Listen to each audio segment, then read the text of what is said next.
a fairly good reason why I'm standing down here today, because I got very, very fond and vivid memories of being in Young. And most of the faces in the room won't remember this, but hands up those who were in the Young Town Hall around about this exact time of the year, last week of January, first week of February, 1984. Nobody? Right? We'd come out of the 023 drought and had a monster 83-84 crop, and it was back in the AWB days, and it was my honeymoon period, if you like. I'd only just joined AWB a couple of months before that, and we had this huge weather damaged crop. And I distinctly remember walking into the Young Town Hall, and it was a big hall, and I think there were well over 1,000 growers in the room that day, and they were really angry because we had a rule then which said that you've got one sprouted grain in your sample and you're out, mate. You're not wanted. And we were let know in no uncertain terms that the people had spoken on that day, just as they have in Egypt in the last week, and that rule was changed that year. So very, very fond memories of Young. It's nice to be back, and I thank the committee for inviting me back. I was in Wagga a couple of years ago, and at that time we had, I think, $400 wheat or thereabouts, and I was a bit of a wet blanket, I think. Well, we're not at 400, but we're well up there again today, and if I've got a bit of the wet blanket about me, I'll apologise in advance, but I want to give us a little bit of a dose of reality. So as you sit down and talk to your farmers over the next month or so and plan programs for the next 12 months, I guess I will have a bit of a message that says I would not be plugging into a budget what the current prices say, but be a little bit more cautious about that. But let's get into it and make the most of the day. So, it's going to work. I've been asked to talk about three things. Is there a shift in the landscape, if you like? What is the outlook? And what's happening down on the farm with the farmers? So I'm going to rip through this as quickly as I can. I won't go through every slide and read them. You can do that quicker than I can speak, and hopefully we'll have a few questions at the end. I do want to explain where I sit. I think it's always helpful to know where people come from. I now have an association with the New Zealand Stock Exchange, who are the business that bought my business about 12 months ago. And this just briefly explains it. NZX, as we call them, in Australia have bought 4 businesses in the last year or so. You may be aware of this. On the left-hand side, the Clear Grain Exchange is what they bought. That's the online grain trading exchange.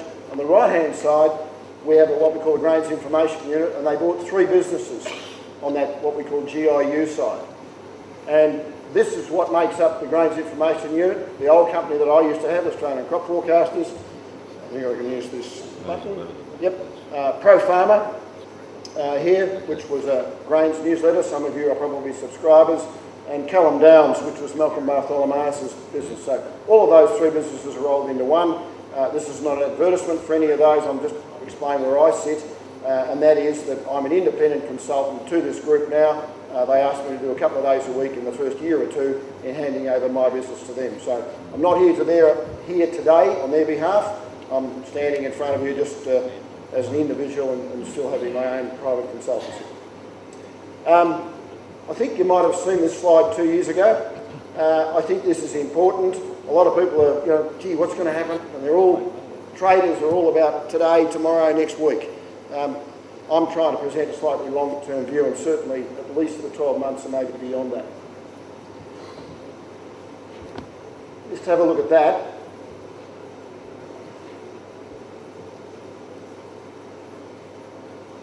And that largely sums up where I think we're sitting just at the moment. And so we'll come back to this at the end about what things look like as far as the grain world is concerned. So, okay, what's changed?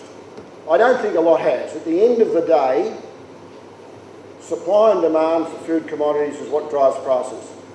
And there's not a lot changed on that. Supply and demand is still the thing that drives that longer term curve. But there is this new thing that we do call macros, which is all about the world economy and where the US dollar is and where oil is trading, etc., which is definitely having an impact. And the third thing I'll talk about is the globalisation that's happened here in Australia in the last 12, 24 months. So as far as grain is concerned, supply and demand, you've seen these sorts of stories before. World population rising, farmland per person coming back, so there's nothing new in that. And all of these factors are telling us that we've got a very different world to what we had in the 90s. Right? It is very strongly demand-driven rather than oversupply-driven. Current news, 5 of the last 8 years, so production is less than consumption again. So we are eating it faster than we are growing it, by and large. So this is for wheat. Here's the current year. So every time the red bar is above the blue one, we're eating it faster than we're growing it. And we're obviously not quite keeping up at the moment. We had 2 big years here where we built some stocks in the last 2 years, but we're now going to tear some of those stocks down again. On to this issue of macros, or as the economists call it, the macro issues. We have got the situation where funds move very, very quickly. And what that means is that prices move more quickly and deeper in both directions. So it's greater volatility for the farmer. And just as an example, here is just the way crude oil is traded and where canola and soybeans and the grains complex have traded over the last few years. And you can see there's a very strong correlation there. So we're not just now only looking at what's happening with grains and the supply and demand. We have got these other markets that have an impact on just where we see prices. Fundamentally, they don't change the long-term result, but they do in the short term. Okay, what's happened domestically here in the last last couple of years? So before 2008, these 4 companies, AWB, ABB, CBH and Grain Corp, they basically ran the show. 80 to 90% of the exports was done by them. This is Ron Storey's private estimate of where I think it's going to pan out this year, and you can see the guard has changed. What's different about everyone with an asterisk beside them? Anyone know? Every one of them's foreign owned. Okay? AWB will probably be owned by Cargill within a couple of months, given that they've made a bid for the previous AWB commodity business. AWB today, as I stand here, is owned by the Canadians, Agrium, who bought them. But you can go down the list, Cargill, obviously US, Viterra, Canadian, Emerald, they've got a tie-up with Sumitomo from Japan. Elders Topfer Grain, Topfer, Germany. Glencore, Switzerland. Bunge, US. Dreyfus, France. Touton, France. Nidera, Argentina. Olam, Queensland Cotton from Singapore. Wilmar, largest company on the Singapore Stock Exchange, just entered the market here. And Gavilon, they've set up their office in Perth, but they will be a significant player here. It used to be the old Conagra Group. So they're all got a chunk now. And the other thing about them is most of them, or a lot of them, are not just here for grain. They've got a multi-commodity focus. So Wilmar basically bought the old Brisbane sugar terminal, interest in sugar. Queensland Cotton, obviously, interests. A number of them have got livestock and beef interests. So, in a sense, I think it's the next slide, yeah. Is it a changing of the guard? Today it's just a change in ownership, okay? So the global marketplace that we've always been exposed to isn't changed, that was always there, but regulation had our own local companies in front of that, and we didn't as farmers and as people in agribusiness see it as visibly as we do today. Okay, what about 2011? So I've dealt with, are there major changes in the dynamics? I don't think so, except for these macro market factors that do have an impact. So for 2011, it certainly looks pretty good. A couple of homegrown rules there that I've put down the bottom. So 2008, where this is wheat in blue and corn in red. You know, are we going to repeat 2008? I don't know. Right back to that first statement, we're either on the edge of a disaster or this will settle down because we'll get reasonable crops over the next few months. Right, and I'll come to what the ones are that we need to look out for. My personal view is unless we have a reasonably significant crop problem over the next 2 or 3 months, I think we'll solve this problem. Now, I know as farmers, I don't think that's a problem. I think it probably is if it gets too high. That's canola. Obviously, people can lock in $600 a tonne today for a new crop. So, without going over the past too much, this is what's happened over the last 6 or 7 months and why we've got to where we are. And the real issue is what's ahead of us and what's going to happen. So the first step is, in the next 6 to 8 weeks, the Argentinians and the Brazilians will take off their corn and soybean crops. In the last 3 weeks, there's been a lot of rain in most of those areas, so the concerns that people had on this one look like they will probably be okay.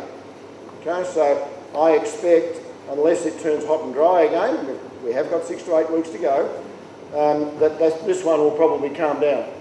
We've certainly got a range of things. It needs to thaw out in the US and see what the winter crop looks like, the one that's under the snow. Hybrid winter crop, they've got to get their corn crop planted.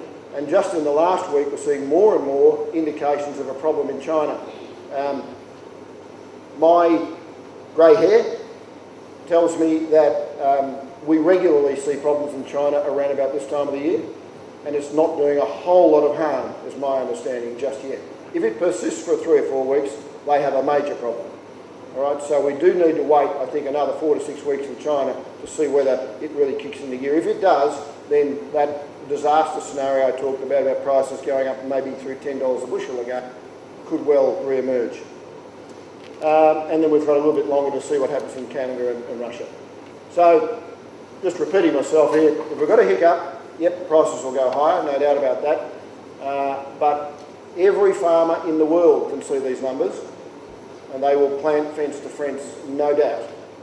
So I think that it takes around 100 days, thereabouts, to grow a crop. You get 100 days of average weather, with average yield, and well above average acreage, we'll have above average crops. And we can fix the problem, is what I'm saying. We're not necessarily going to have a disaster. But we need to wait and see. Just the last slide on the numbers here. In terms of stocks to use ratio, and 10% stocks to use ratio is about 36 days, the real issue is in corn and soybeans. Right? Wheat is in fact reasonably comfortable. And these happen to be US numbers, because the focus of the world today is on the US stocks, because everyone else is pretty much out. So it is a problem here for corn and soybeans, and that is largely this oil-driven, ethanol-driven demand that's taking a fair chunk of food grains off the table and putting them into fuel. Obviously some of the biodiesel is happening with, on the soybean side as well. Okay, just how we're going here at home. This slide here, the blue line is 2005-6. These are wheat exports year by year per month. Right, this is where we ended up at the end of December. And obviously we do at ACF, Australian Crop Forecasters, we do this for a living. We think we're on track for probably around a 16 million tonne export program, which is right up there with the biggest years we've ever had. So it looks all right at this stage. I was surprised by this. I thought in December, with all the rain, there's no way we could have kept up the export pace, but we did. And the indications on the shipping stem from all the companies that we can see for January through June are pretty much 1.5 million tonnes per month plus. In fact, it's over 2 million tonnes for February. So the export program, despite all the rain damage, looks pretty healthy, we can see.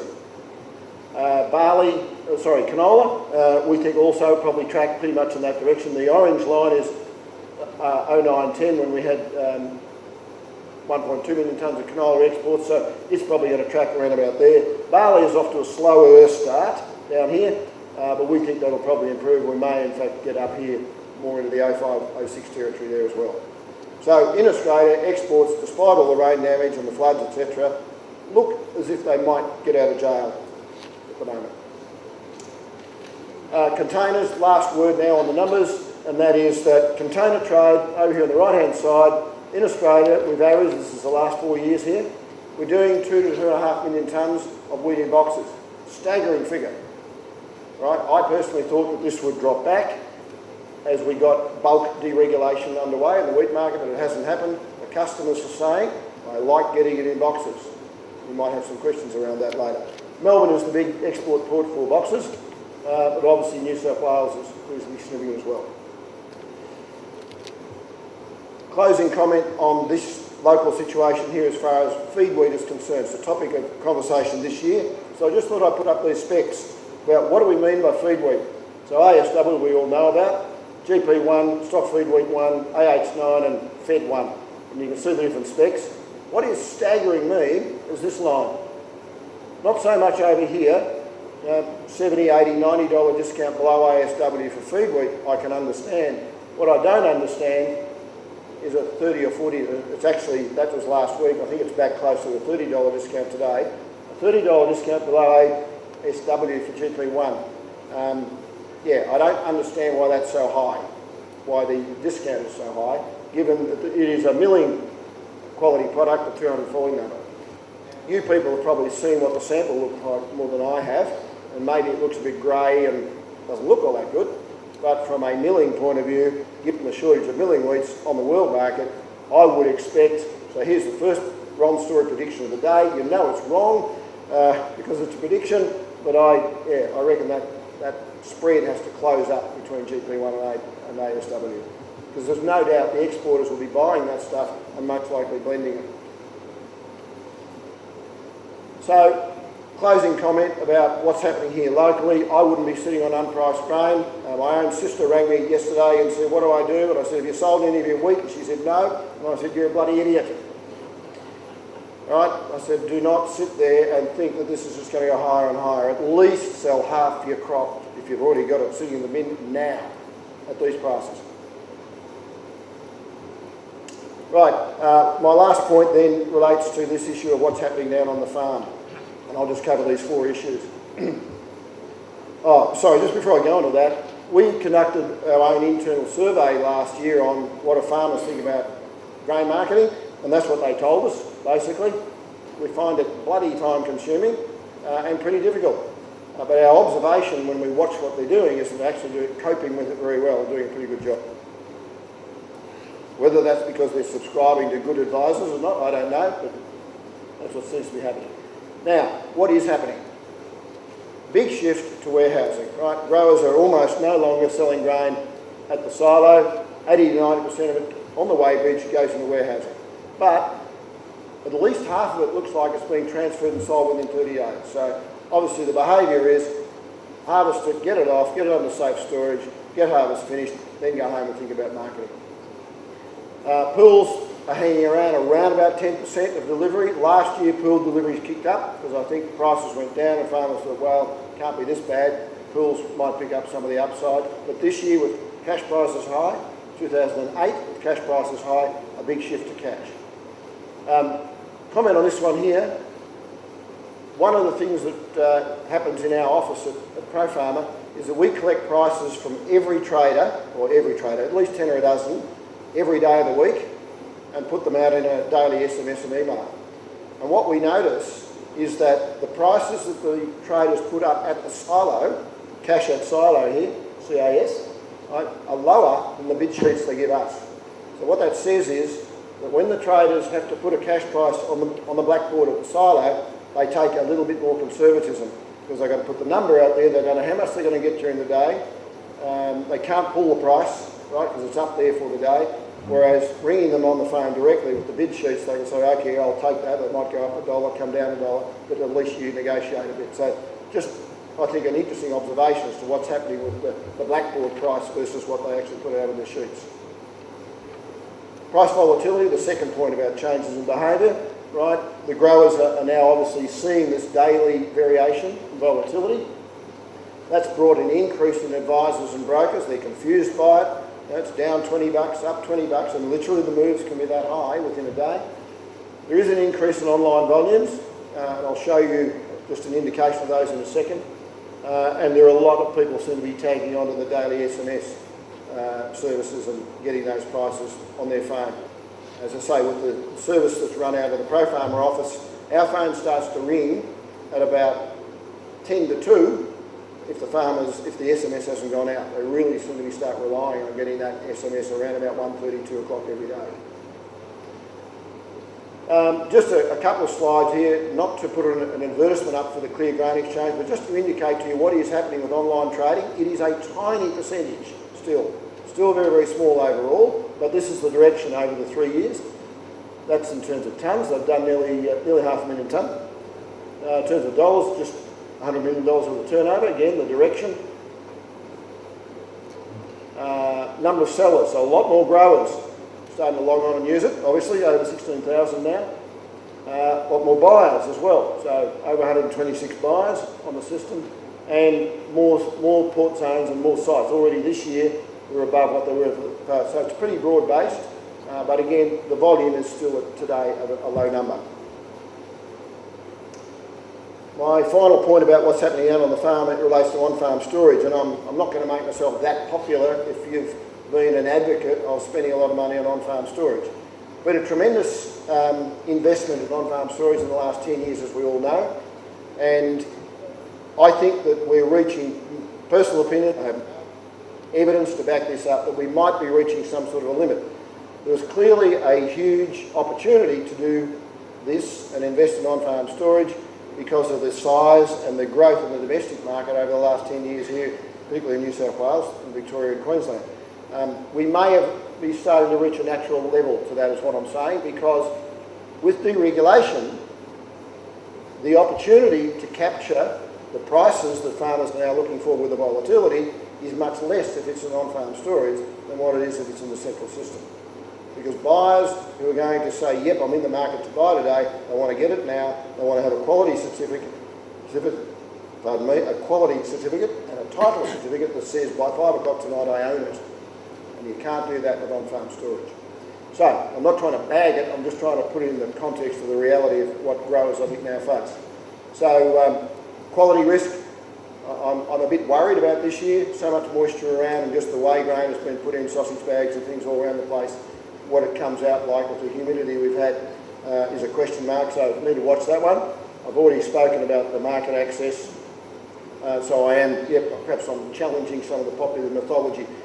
It's not mythology when clearly there is absolutely a place for on-farm storage now with harvest logistics. You just have to have a certain amount of on-farm storage to manage your harvest and do your on-farm blending. But as for it being the marketing channel and the preferred way to sell your grain, I'm querying that. And grain contracts management, terms and conditions of the trade, and I have talked about this before, grain growers are much more now face-to-face with all of the nitty-gritty that grain traders have as their bread and butter every day of the week in terms of terms and conditions of sale. Again, I have seen some examples this season where farmers had multi-grade contracts for this harvest.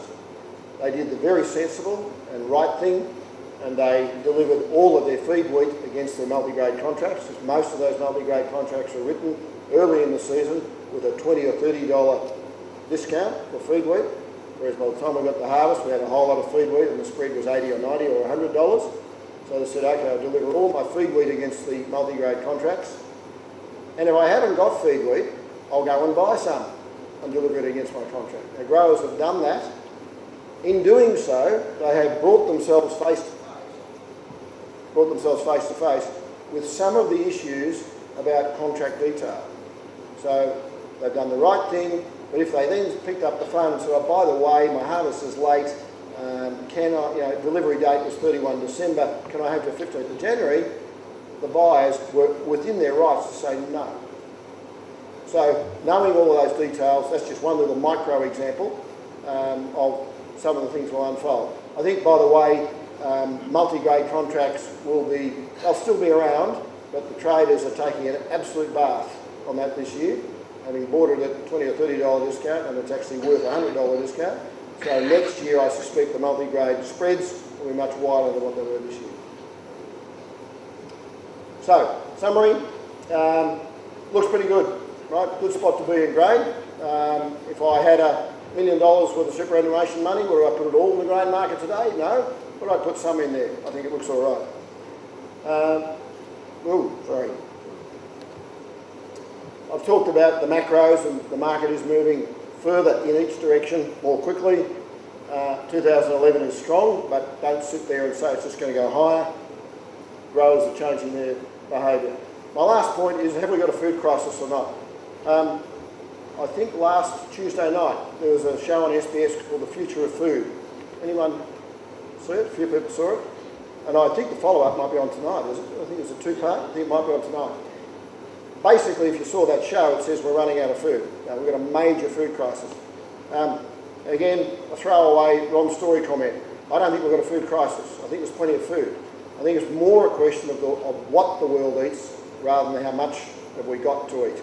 And one of the points that was made on that show and they talked about a steak being served in the unit. Said that that steak is the equivalent of about 40 grain-based meals for people in the developing world. Now, I think the 40 is a bit over the top, but it might be somewhere between 5 and 10. It is true that in our developed world, we convert an enormous amount of our grain into animal-based protein, and we eat it. And whether in 15, 20 years' time we'll still be doing that, I think it's a fundamental question. I don't think it's a food crisis. It's more a challenge to us about our diets and health and all those sorts of things that might bring about that sort of change. But I don't know. That's for the futurists to sort out. So I'll stop right there and happy to take any questions. Given average seasons and average yields around the world, Ron, can you give us a bit of an outline or a speculation on where you see wheat prices plateauing later in the year when you said that prices will fall? Sure. I think, and I haven't looked in the last few days, but whoops, December 2011 prices today, APW 350, round figure. I think that we can comfortably get back to the 280 to 300 area if seasons go reasonably well. I don't think we can fall out of bed and go to 200. It's my business. I never say nothing's impossible, but I'd be, in a budgeting sense, I would not be plugging in 350.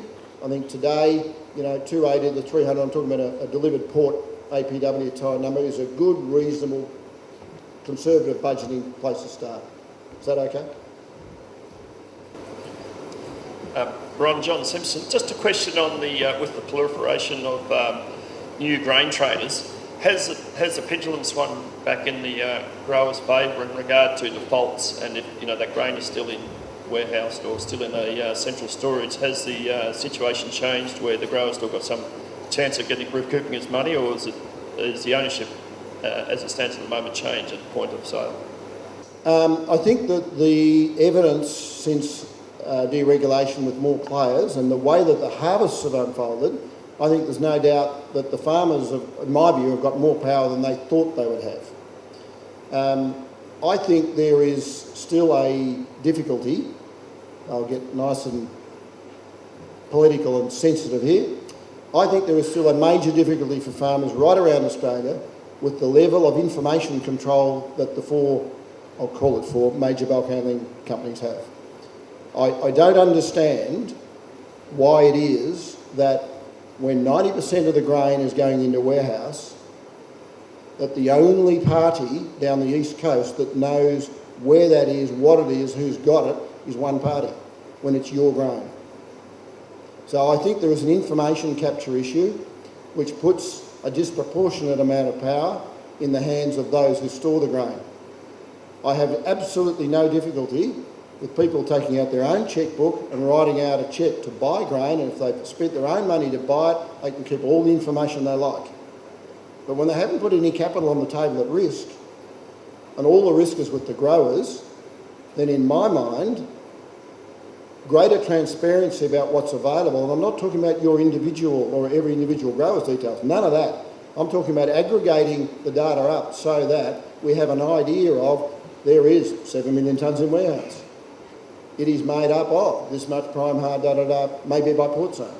I think the market would be better informed, and I think the market would operate more efficiently rather than the guessing game that goes on as a result. So, short answer, or it's a long answer, sorry John, but I think that the growers are demonstrating they've got power, because if they decide they don't want to sell, then they bloody well sit. And if the traders have sold cargoes, which many of them have, they have to come into the market and buy it off the grower at a price the grower's prepared to sell at. So that's this guessing game, and when do you move and when don't you? But I think that this year growers are voting with their feet and their hip pocket, and have sold a lot of grain for cash because prices have been good. Harvest was late, cash flow clearly would have been an issue, I suspect. But we have seen individual traders suffer fairly badly, I think, if they've got themselves caught in a situation where they don't own the grain that they've sold in a shipping situation. That certainly happened in year one of deregulation in Western Australia, when they had a rain-damaged harvest and they had ships queued up but no grain available. The West Australian farmers went on holidays, as they normally do after harvest.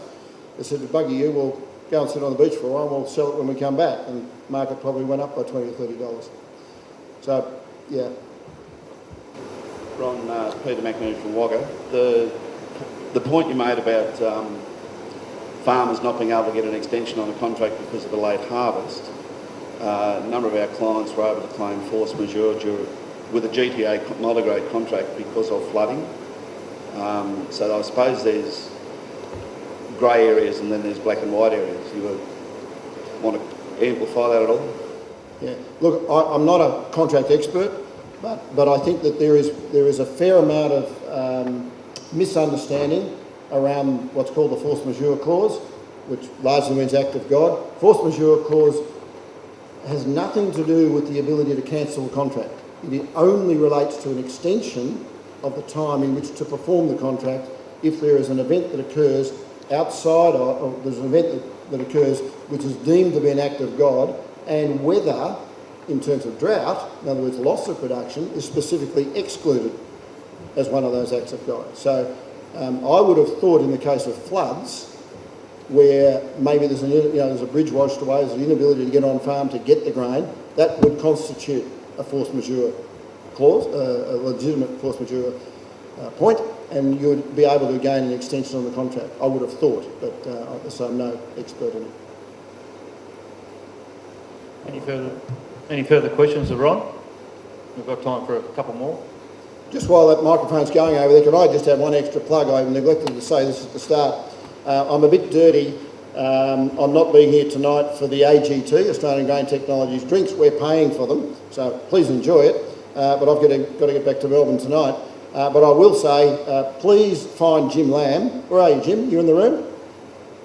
Right, Jim's down the back. Jim's one of the icons and gentlemen of the seeds industry, and is an employee of AGT. I'm chairman of the board of AGT. So Jim, he's retiring at the end of the month. So make sure he doesn't get out tonight with a very, very decent farewell on some of the AGT drinks. But since I won't be here tonight, Jim, have a good night and a great retirement. Sorry. Just a question about grain reserves. Traditionally, some years ago, a number of countries, and Egypt immediately comes to hand, ran quite substantial grain reserves because of the political implications of shortages. That certainly disappeared from the market, and it has a big impact on where the prices move, etc. They tended to mop up cheap grain fairly quickly, and it didn't have the plunge.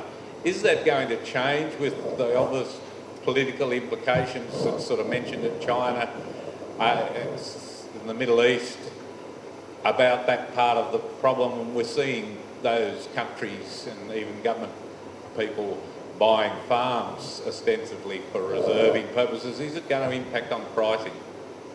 Yeah, good point. I think you're right. I think that there will be a reaction to this. We've seen a real price spike in 2008.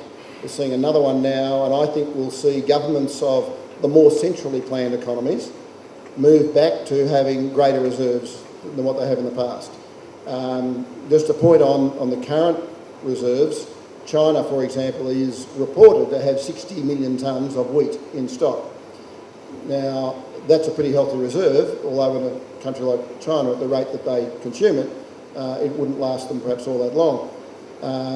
But one of the real questions is, well, if they've got that much in reserve, where is it and what sort of condition is it in? So if the pressure gets put on to actually find that stuff and actually consume it, that people are concerned about whether it's really there. But to answer your core question, my own view is that governments really react very, very quickly to political unrest around food security, and I think some of them have probably got their food reserves down to an uncomfortably low level. And we've actually seen in the last 3 or 4 weeks a number of those North African countries all just jump into the market and buy quite a bit of grain. So Algeria, Morocco, Tunisia, Egypt, etc. have all bought quite a bit of grain in the last 2 or 3 weeks. Now, most of that is related to a short-term need in that they are concerned whether there'll be enough wheat and will prices go higher between now and the middle of the year. So they might have gone in and bought 2 or 3 or 4 months' supply rather than 1 month. But I think longer term they will take a more conservative view about their level of stocks and build them up. And I think that one of the positive things about the market situation now looking forward to 2011 and 12 is the Russian position. The Russians have still got a ban on their exports at the moment because of their drought last year. They look like they've got a reasonable crop coming forward, but we need to see what spring does. I actually think that they are likely to keep that ban in place for another 12 months and build their own stocks up again. I think that the political situation in Russia is such that they're going to be more conservative about food supply, and that's one of the risks for the market, which is my caution about things getting too high too quickly, is that governments then take knee-jerk steps and they'll put a ban on exports, they'll open up import barriers, they'll make decisions to cap food prices and often worsen the situation in the short term. So